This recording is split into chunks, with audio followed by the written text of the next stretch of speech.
Hello, welcome back to the Masonic Roundtable, a weekly program where Masons from around the world get together to talk about Masonic news and opinions in a friendly and social manner. As a reminder, the thoughts and opinions expressed here are solely the opinions of the participants and do not represent any Grand Lodge statements or positions. Make sure you keep your conversations open for the public and on the level. To interact with us, you can send questions and comments to our Facebook event page for In the Wild, TMR episode 246. Wow, that's a lot. And also, you can interact with us live for all of our live viewers on the YouTube chat running alongside this video. So welcome and good evening. My name is John Ruark, past master of the Patriot Lodge number 1957 in Fairfax, Virginia, and I'd like to welcome you. So next up, we have Mike the intern. Mike, say hi. Hi, Mike the intern here. Mike Hambrick from Triandria Lodge in Rock Creek, Ohio, where I am the junior deacon and lodge education officer. Good evening, everyone. Good evening. Good evening. I think we have in the Mobile Masonic Command Center, Robert Johnson. Robert, are you in and moving along? Yeah, I'm here. I am in the Mobile Masonic Command, coming home from a kind of an officers meeting out at the old Space Novum 1183 UD in the northern suburbs of Illinois. And it is cold and it's awesome. So thanks for having me on the show this evening. All right. What's the temperature, more or less, where you are right now? We have -4. It's warmed up 32 degrees since this morning. And it with wind chill, right? It's like -26 still. Awesome. Yeah, not bad. All right, stay warm. Last but not least, in warm Kissimmee, Florida, Juan Sepulveda. Hello, everyone. Juan Sepulveda here from the Winding Stairs Freemasonry Podcast, and a brother at Orange Blossom Lodge number 80 in sunny Kissimmee, Florida. All right. I'm not even going to ask you what. It's not. It wouldn't be prudent. Yeah, because the rest of the United States will have fighting words to say about that. And then they see me with a jacket in my studio, and then they'll lose their minds. Why is he wearing a jacket? It's 100 degrees in there. Okay, and of course, I'd like to thank all the patrons of the show. Right before we get into it, again, you guys are really helping us shape the future of this show and Masonic education worldwide. So again, thanks in advance for all of our supporters. This episode tonight was one inspired by Brother Juan, who wanted to take a look at what happens when you meet another brother in the wild, right? How do you approach another brother? If you see another guy with a square and compasses, what do you do?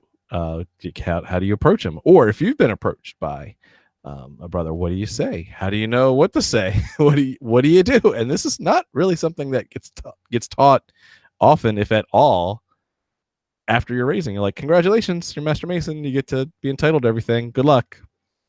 So tonight we're going to share some tips and tricks of some of our personal anecdotes of where we have been caught or have caught others in the wild, and wanted to share any other little tips and tricks as how we should handle that.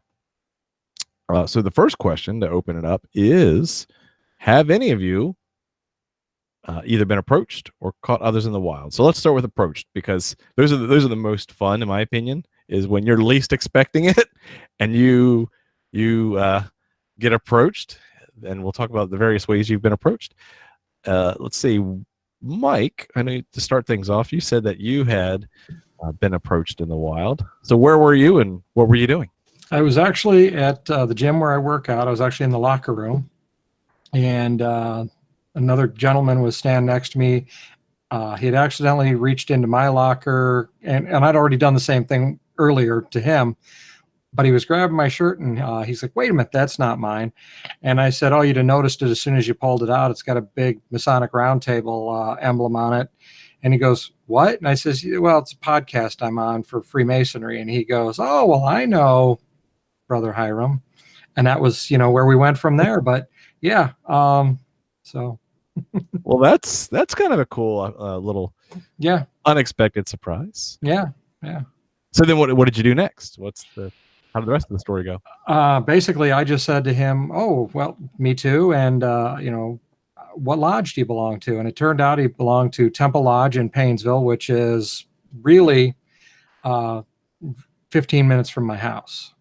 So, we talked a little bit and knew some guys and so forth. And I told him, and he'd been a Mason like 20 years, but he hadn't been regular. And actually, it's funny, I think, after some of the postings I've done, because we Facebook friended each other after that. And I think he's actually started attending lodge again. So That's Yeah. cool, which Yeah. is really kind of neat, because although it was a random circumstance, you could quickly kind of quote unquote validate his credentials, right? Yeah. Oh, yeah. You knew the lodge, you knew it was local, and you were able to quickly spawn a friendship, albeit even virtually. Yeah. You were able to quickly now go from a complete stranger to a very close friend. Oh, yeah. Yeah. That's super cool. Yeah. And we occasionally see each other working out at the gym now, too. So, There you go. that's even. Well, Yep. Tip of the hat to that guy. I don't know Yeah. why you'd exercise with a top hat on, but Yeah. maybe something that you'd see in the Gentleman's Brotherhood. There you go. Speaking of the Gentleman's Brotherhood, Juan, have you been approached by anyone? I have on several occasions. The one, first I'll start by saying, because I live in Florida and I live in a rather popular area of Florida, Central Florida, with Disney and being close to Daytona, and there's a lot happening in Central Florida. A lot of snowbirds, as we call them, retire here in Florida. So we have a lot of brothers that come from the Northeast, and after they get sick of the weather out there, and they retire, they come down here. Many I've come across many brothers who have retired down here and might not have found a new lodge down here. So the moment that comes to mind the most was quite recently. I think this was back in November or so. I was at Home Depot buying some materials for a project that I had, and I'm going up and down the aisles. I don't know about Home Depot where you are, but like we have a running joke in my family that you have to go in there with tranquilizing darts so that whenever you see an employee, you kind of like sedate them in order to be able to get to them, because they kind of hide from you. That's funny.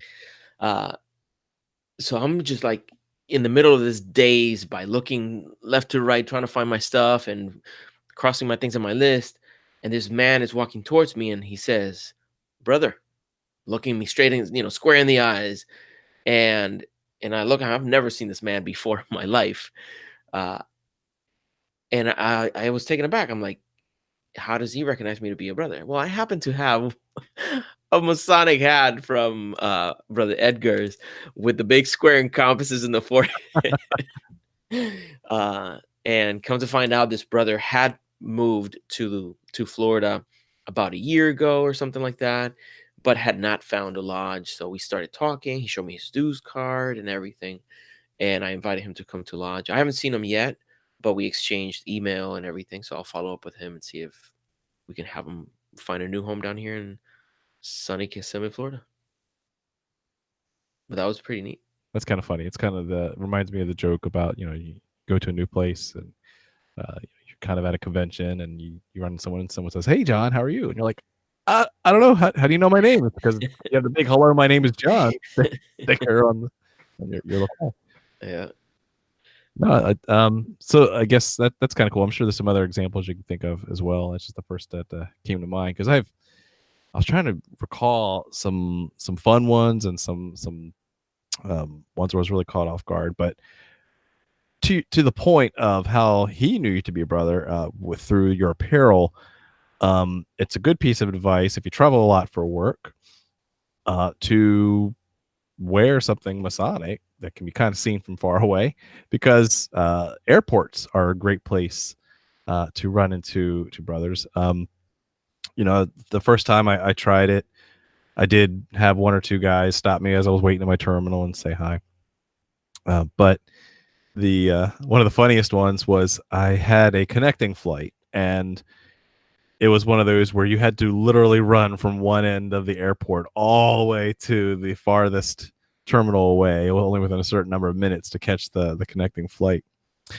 And I'm half out of breath, halfway to my destination, and I had to stop and like ask a guy, like which way to go, because like it was a new terminal added, so it was kind of off the beaten path. And literally the guy I'm talking to asking for directions, he's like, okay, brother, the you want to go that way? I was like, wait a minute. And I was like halfway still running down the terminal before I realized, oh, hey, how's it going? But the I've had those kind of encounters at work as well, which is kind of interesting when you work in a large facility like I do, that there's just so many people coming and going that it's not uncommon to, especially if you wear Masonic lapel pins and that kind of stuff, to run into someone there.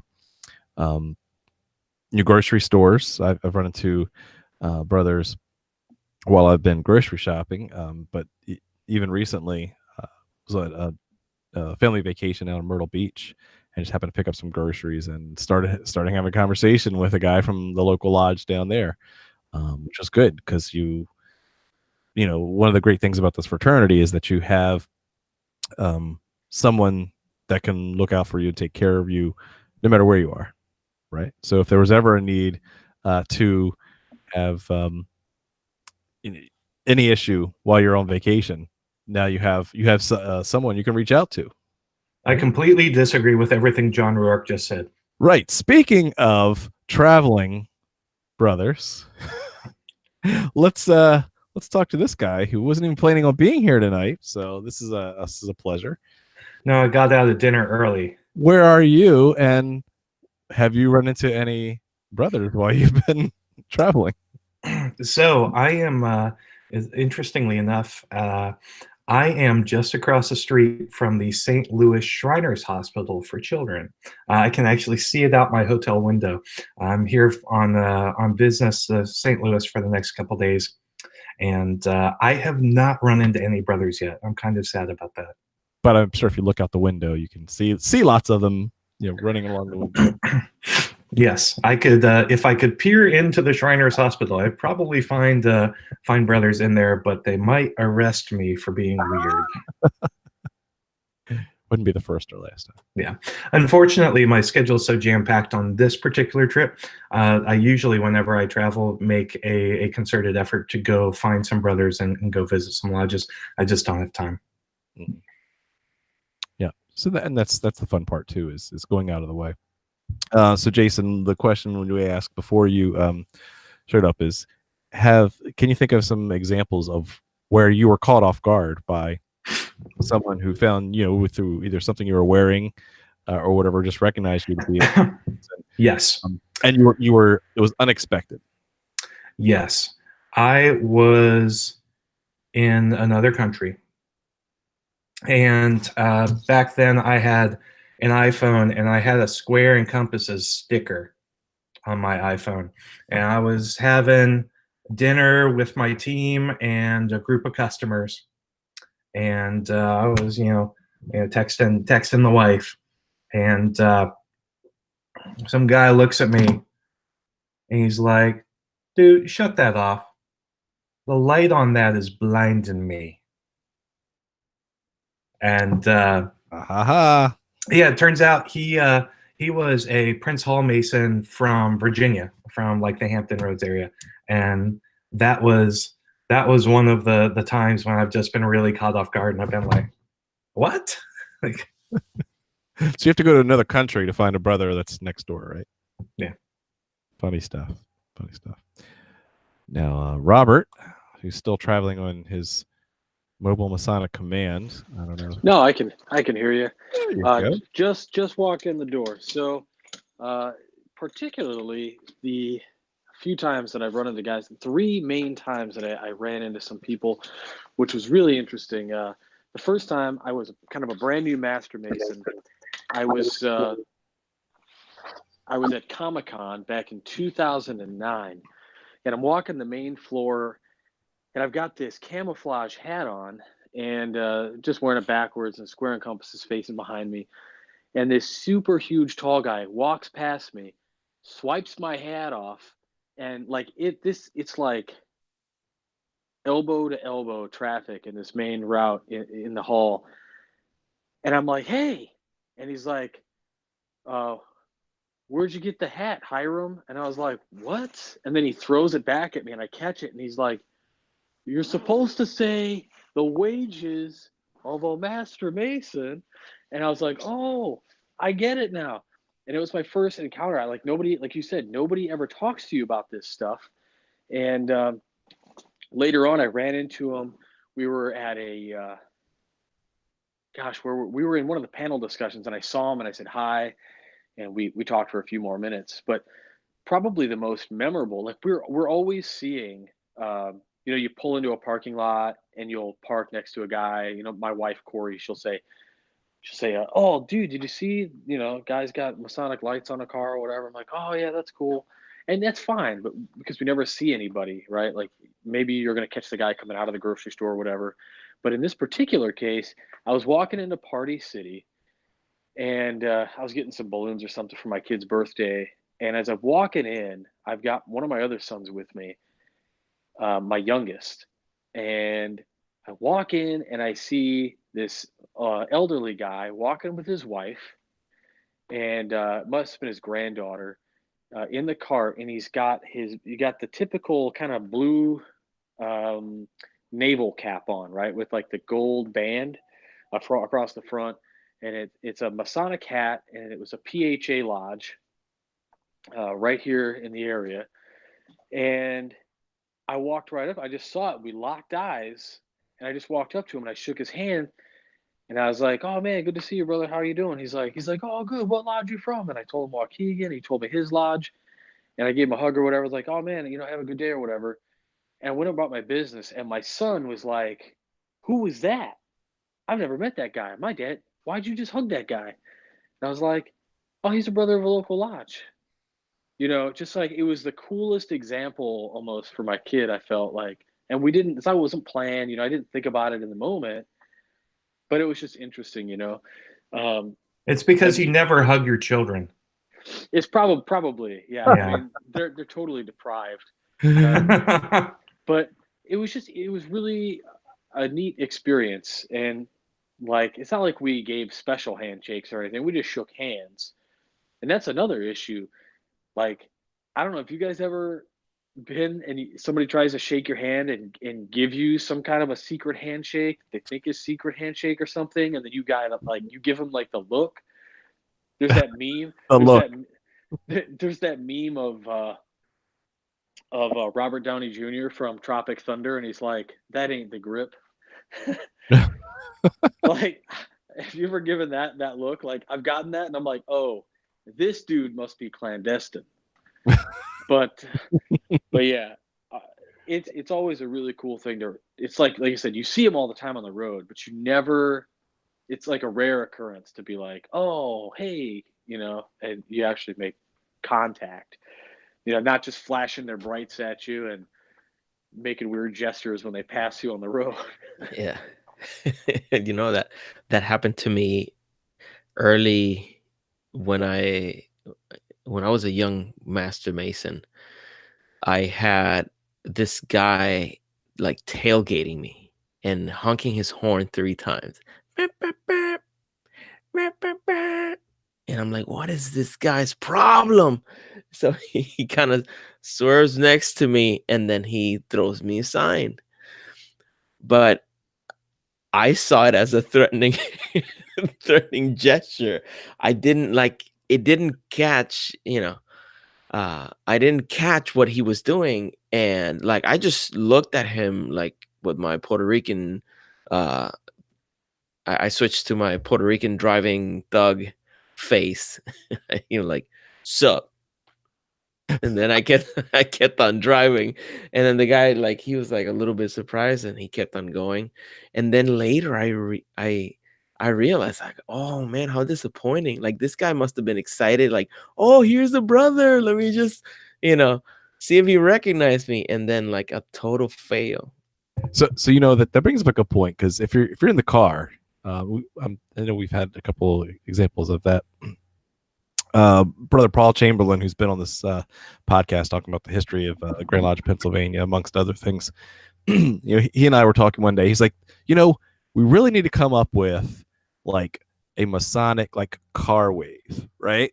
So you're not flashing signs, but you just need to kind of do something that will let the other guy know that you're a Mason in a car, right? Without Yeah, the same thing that happened to Juan happened to me. I was driving through Chicago and a dude like ran up onside me, and then he gets next to me and he looks and he kind of like scowls and he does this thing which everybody who's a Mason can understand. I'm just gonna say first degree stuff, and I was like, that guy's. And my wife's like, "What was that about?" I'm like, I don't know. Was I driving slow? Like I literally thought dude was gonna like try to kill me at the next rest stop. you're like, And then I oh, was like, okay. Have you seen my dog? He's about this big. Yeah. Collar yeah, around yeah. his neck. Yeah. But yeah. but yeah, okay. So that's our new mission. We're gonna start it. We're gonna come up with something. Stay tuned to next week, because we're gonna have the answer. Yeah, you won't notice it, but one of us is going to give it while we do the show. No one will know. Only except a few. except the knights and squires. Boom. Nice. Yeah, it looks really well on the podcast. Right? Yeah. The audio version only. But what do you do? What do you do if someone does come up to you? What is protocol for if someone starts the conversation with you, or you want to say hi to a brother, but you really don't know who or where he's from? Yeah. Do you just start doing fancy handshakes? Do you start, interrogating? What have you guys found to be best practices? If you aren't planning to discuss secrets, and who really does, to be honest, in a lot of cases, and I'm going to catch all sorts of hellfire for this, and I don't really care. A lot of cases, you don't need to know where they're from. A hello brother, where you hail from, is perfectly fine. And then if they're like, I'm John G. Jones, Grand Lodge up in Chicago, be like, oh, cool, nice to meet you. Hey, look at the time, gotta go. Yeah. You don't, conversations with brothers don't have to revolve around the intricacies of the Masonic ritual, nor do I think they should be with brothers you just met. But I mean, I've had women come up to me and say, oh, I like that light on your hand. And wow. So I've had women Freemasons from Washington D.C. come up to me and talk to me. That's fine. We don't talk secrets, and I give them a normal handshake and say, it's nice to meet you. Tell me a little bit about your experience, being a brother, in some cases a sister. I think we make meeting other Masons harder than it has to be. Well, it is awkward, right? One, because you don't get taught these things, and two, you're like, what do I do with my hands? And do I know enough about you yet? And so Juan, what would you do if you had some time and you really wanted to get to know somebody? What steps would you kind of fall through in order to start making sure that this guy was legit, or someone that you could feel comfortable going to the next level, deeper Masonic conversation with? That's a great question that I think can be very useful for brothers to get an answer to. Just like you said, we don't have very specific things that are standard through and through. So a lot of it you learn on the road. So having this conversation, I think it's going to help a few brothers out there. I'll tell you what I do, and I hope that it helps people. Initially, it was very confusing, even within Lodge, to know what kind of handshake to give my brothers. because you're, you know, you have the different signs, tokens, and all that stuff, but you're not necessarily talking about how to properly salute a brother, say hello, or anything like that. So it would happen that I would go for a grip and I get a, you know, what is that called? The floppy fish. I'll get a I'll get some random handshake. Okay, I'm like, oh, okay, I guess I'm not supposed to in this kind of setting. And then another day I go and I give a regular handshake, and then they go straight for some sort of grip, and I'm like, damn it, now I look like a, you know, he's gonna think I'm, you know, I don't know my things. So it's an awkward dance at the beginning. Now, when you meet someone for the first time in an unfamiliar setting, like this is a complete stranger. Um, I met a brother down in the Everglades can't remember when that was. I think last summer. Yeah, last summer. And I had one of my Masonic shirts with the square and compasses and the skull and bones in the middle. And this brother, I could see him looking at me as I walked by. He looked at me several times, and I noticed his ring. So it was very organic. The next time that I walked by, it was almost like we were ready to say hello to one another. And he actually went to give me a grip, and he covered his hand. And you know, we started talking, and he told me where he was from and what lodge he was from, and I told him where I was from. And the rapport didn't necessarily require me to say, hey, what's your, you know, show me your dues cards.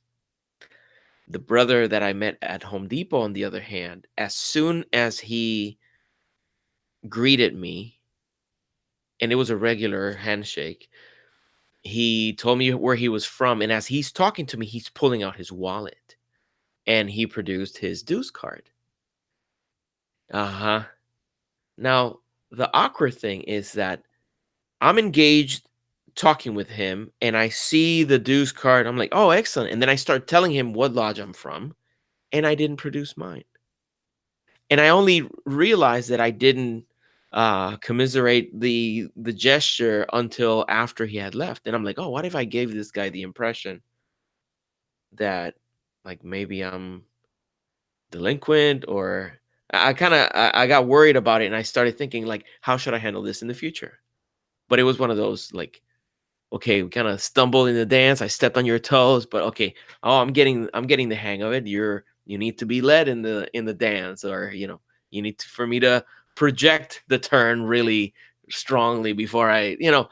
Uh, so, but you get to learn. Like it gets to a point where the more brothers you meet out in the wild, the easier it'll be for you to have an exchange that's not awkward or, you know, or difficult.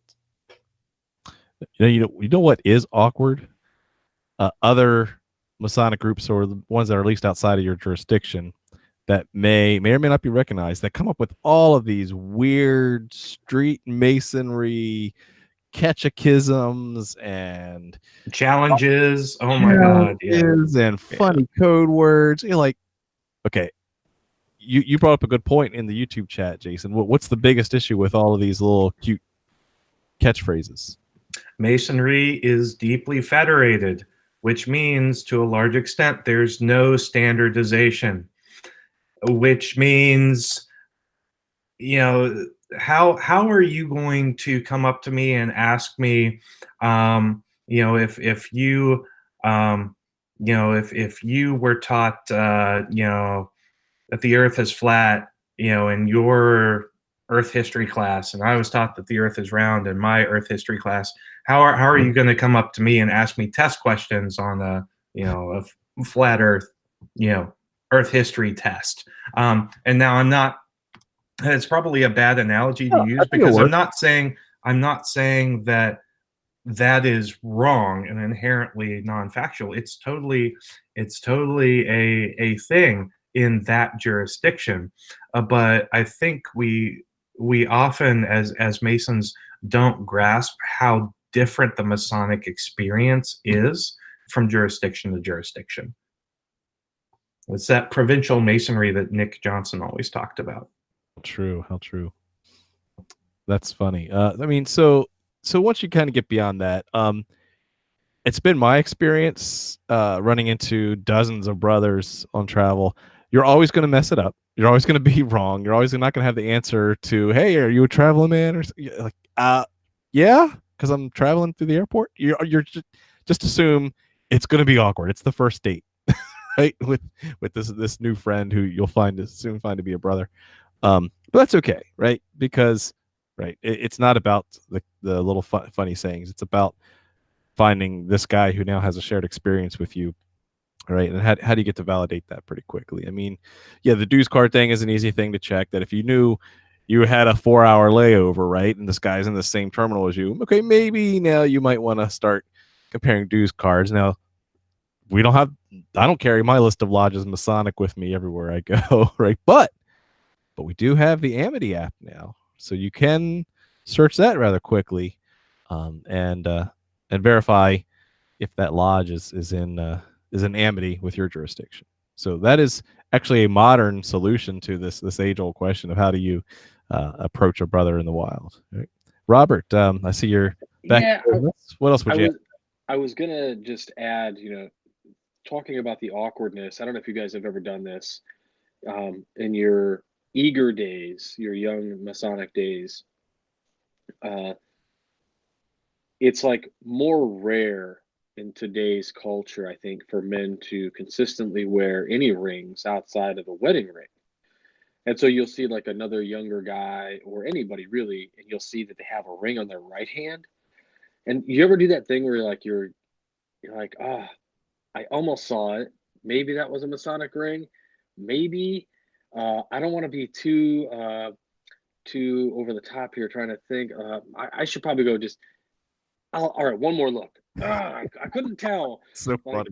I would do that all the time, especially back in the day when I used to work for a corporate airfield. Pilots and things that I would meet all the time. Like sometimes I'd see they have rings, sometimes they wouldn't. And one time was so awkward. A guy was like, "Oh, you're a traveling man." I was like, "Yes." I was like, "Yes, finally." And he's like, "Well, yeah, I don't go anymore." And I was like, "Well, what do you mean?" He's like, "It just got too expensive." And I was like, "What?" And he's like, "Yeah." I'm like, "What do you mean?" He's like, "Man, it was like $600 a month." And I was like, "Where were you going to lodge?" And he told me. I was like, "That's clandestine, dude." And he's like, "What's that mean?" And I'm like, "Oh, that's tough." I'm like, "All right, well, it's been real. I'll talk to you later, man." Like, what do you do? I don't know. Mhm. But yeah, just awkward, like craning your neck trying to see a ring sometime or So somewhere. that's a good segue now into Mike. What would you do if you get approached by a brother and you start exchanging pleasantries, and you quickly find out that this person is not, or his lodge is not recognized by your jurisdiction? What do you do next?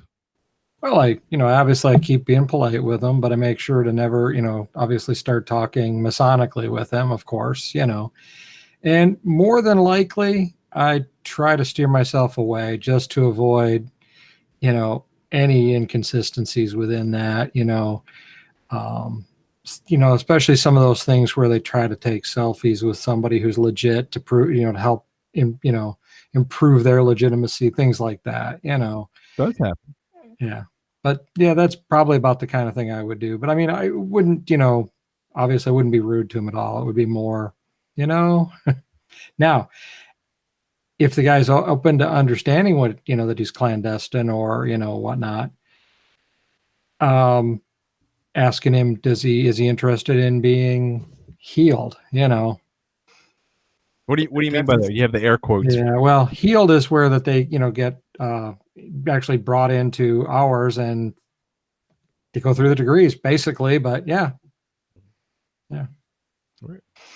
Yeah. Now the tough part of that is like, imagine that you were told today that you are clandestine and that you have to go to all these brothers that you've spent all this time with, all these dinners with, and like I I'm glad that I'm not in that side of the Oh yeah. of the coin, but I think that has to be the most difficult thing for you to say, I have to not sever ties 100%, because you don't have to like completely turn your back on these people, but from a Masonic point of view, if you make the decision to then be healed and go through the, start through the all degrees from the very bottom, that has to be a tough decision to make, you know.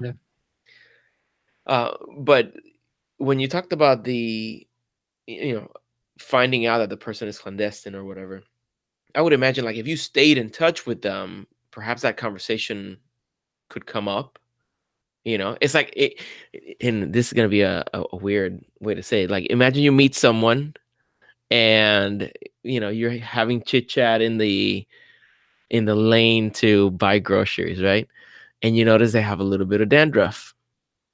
That's not the moment for you to say, you know what? I used to have dandruff too, but I started using Selsun Blue. Like, I felt that I should tell you that right now. Like, that person would be Hey, that's what the mortified. commercials do, man. This episode of the Masonic Roundtable was brought to you by Selsun Blue. That was a brilliant parallel, Juan. I love like little anecdotes that kind of give me the situation in a nutshell to convey the potential emotion Right? that's there. That's perfect. I just met you, but you do have a booger hanging out of your nose. I just couldn't tell him. The funny thing is, like, today I went to Epcot. I'm not gonna reveal just yet what I was doing there, but I was there for the first time, not working and by myself. I've been there by myself plenty of times, but this time is the first time I go that I'm not working. Anyway, and I'm going around and I'm, doing whatever I'm doing and keeping it cryptic for the Knights and Squires. You'll know exactly what I was doing. And I came across this lady who was selling some art, and I saw what she was doing, and I had a solution for what she was doing. Like, I've been I've been living off of art for 15 years now, and I felt compelled to give this unsolicited advice. And I asked her, can I talk to you for a second? And I told her, I came across this in the past before. Here's how I dealt with it. Blah, blah, blah. I hope it helps you. I know you get 100 people telling you that they're artists, but I'm really an artist, and this helped me. I hope it helps you.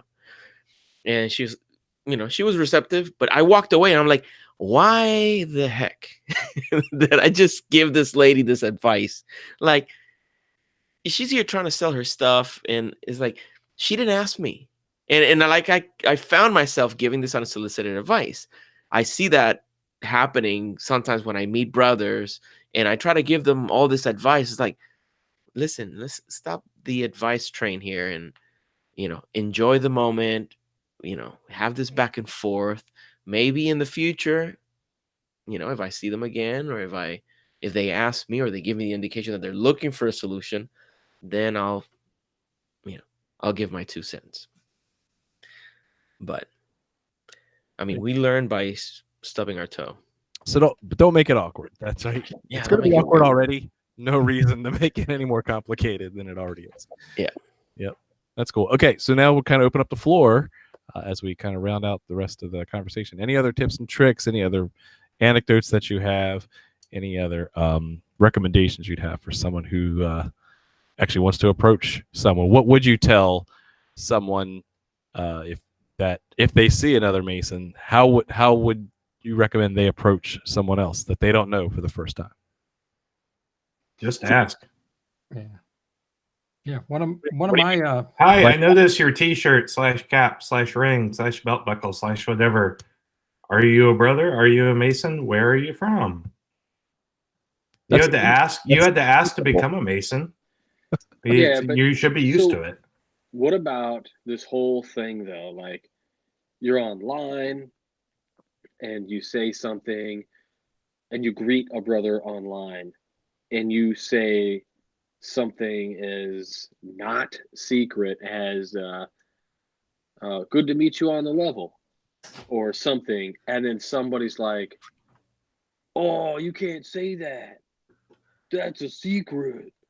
Like maybe you got some bro who's around you or somebody sees you say something like that and then they start whining about it. I guess this is me just saying that's not secret and it's okay to like talk about stuff that's not like you should probably just ask your Grand Lodge what the secrets are in your jurisdiction because they are different in every jurisdiction. That's Sorry. true. That's Small kind thing. of the foundational thing. We had talked about that a long time ago. But yes, if you don't know what's considered secret or not, your Grand Lodge more than likely has that written down somewhere, and so you should definitely know that before you start going out into the wild looking for it. Yeah, but would you recommend that you go ahead and start giving handshakes and grips and all? Why not? Why not, Ham? Well, again, that's, depends on your jurisdiction, but that can be a part of your secrets.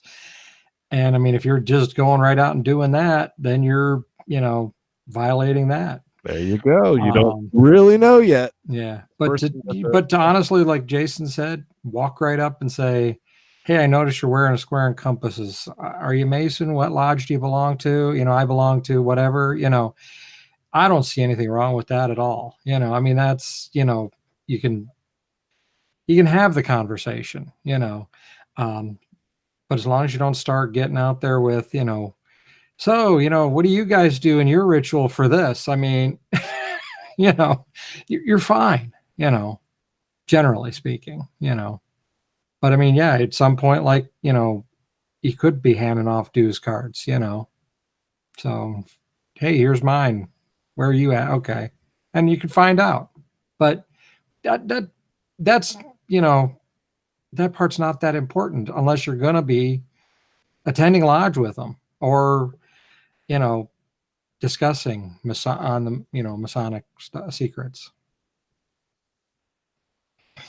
So there you go. Yeah. Good stuff. Juan?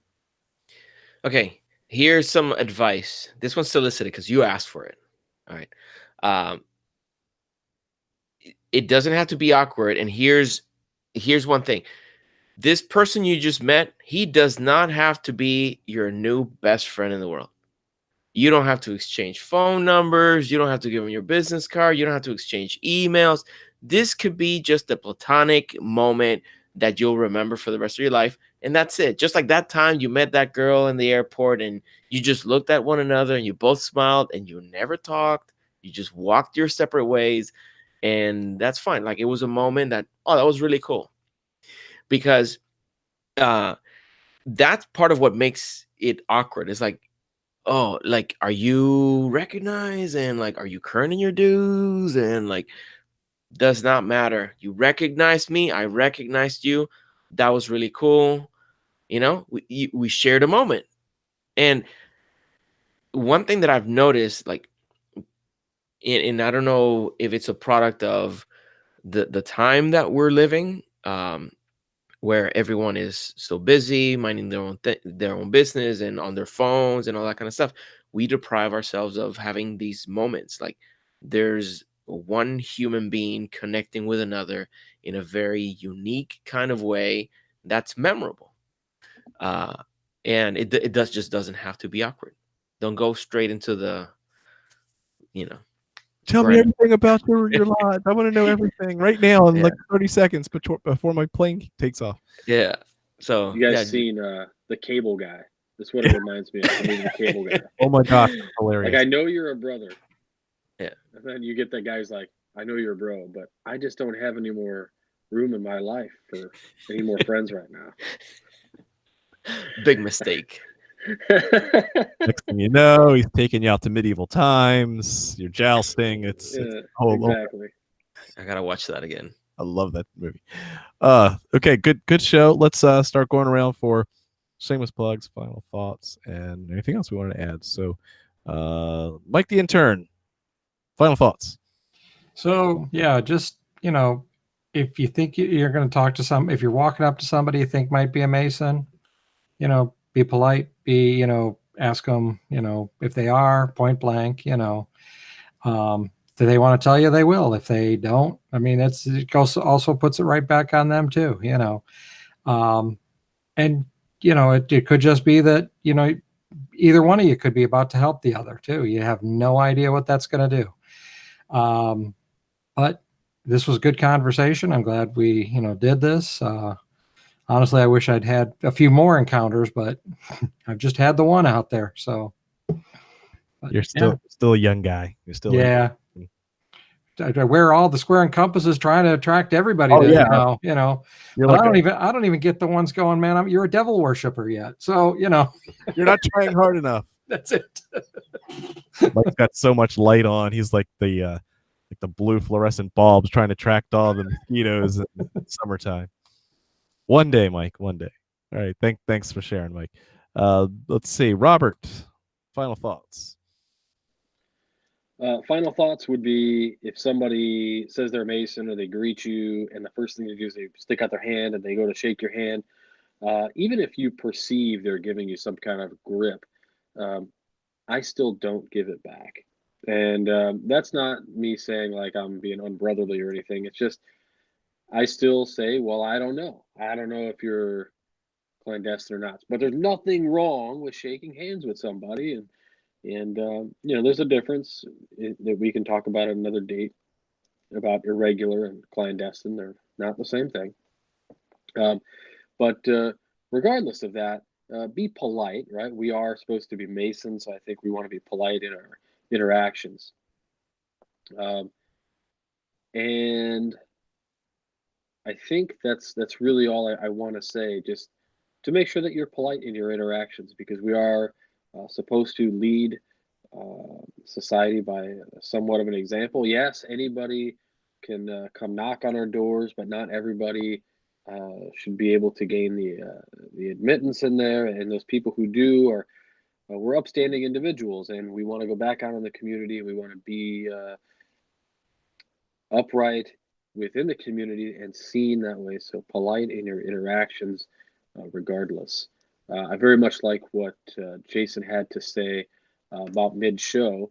Even when he meets what is considered by most jurisdictions a regular, like a lady who is a Mason in her Masonic lodge, like regardless of whether it's recognized or not, you want to be polite above all things. So thanks everybody for watching. I do appreciate you guys putting up with my mobile Masonic command, as I had a little bit of business to take care of this evening. So thank you to everybody out there, and especially to our patrons, our knights and squires. Couldn't do it without you guys. Thank you. Very cool. Stay warm, Robert. Will do. All right. Juan? Especially in today's environment, when you meet someone new, like, be present, like, enjoy that moment, recognize the divinity in that other person. You know what I'm saying? It's like, find that moment to really soak in the moment. It's like, I think we're very privileged to be able to belong to a fraternity that expands our family exponentially the moment we are brought to light. And we would be fools to not take advantage of that and start focusing more on the them kind of issues, as opposed to really seeing, recognizing the brother in someone else.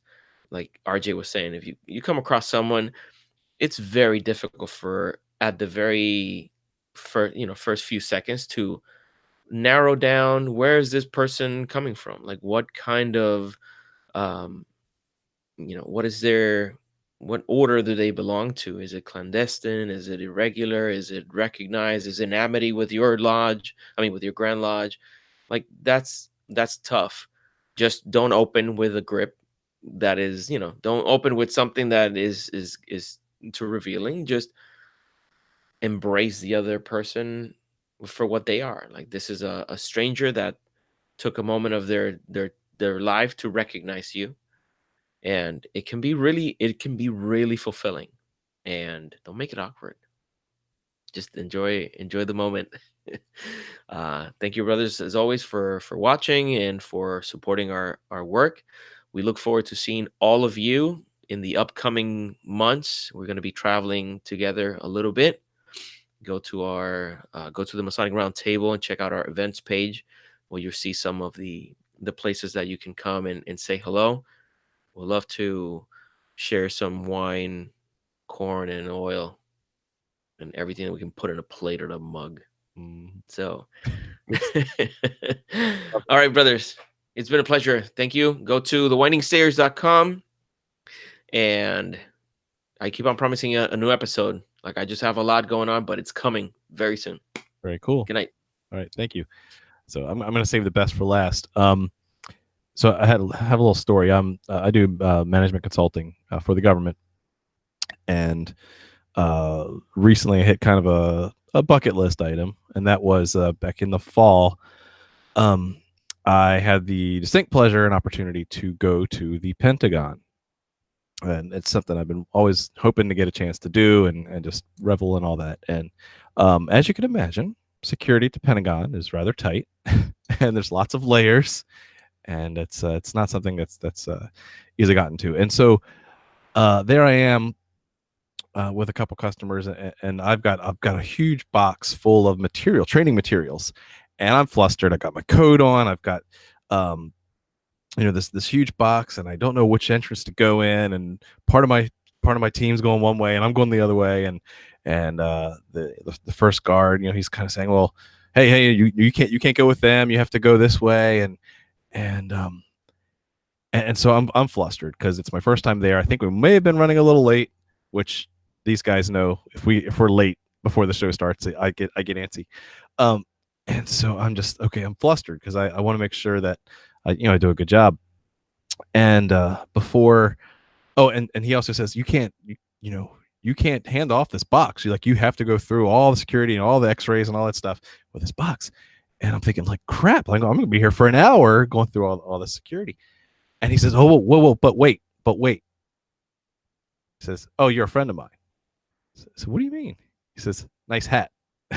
So he had seen my square and compass beanie, which I did not plan on really wearing. I just, because it was cold and it was the first beanie I grabbed. And he's like, oh, no, I'm from such and such lodge. Don't worry, I'll make sure this process is smooth for you. And he helped me go right through security. Not like he didn't make me go around security, obviously. That would be a huge security risk. But he made sure that process was as painless as possible, given all the other circumstances. And I was immediately a much better place after we had exchanged pleasantries than before. And so the piece of advice to kind of leave with there is, we didn't really get to compare notes or grand lodges or recognition or anything like that. But we had a moment. I like the way Juan put it. We had a moment.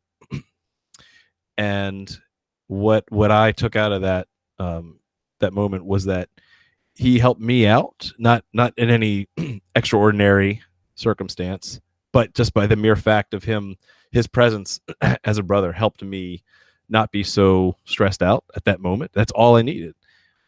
And so if you see a brother in the wild and you get a chance to exchange pleasantries, then do the same for them, right? They may have things going on, and no matter where you are, you can say, hey, is there anything you need? Right? I just met you. We now have a common bond. Is there anything you need? Anything I can help you with? And not only will you have a memory about that moment, but may just change someone's life for the better. So with that, thank you very much for watching, and keep searching for more light. See you next week.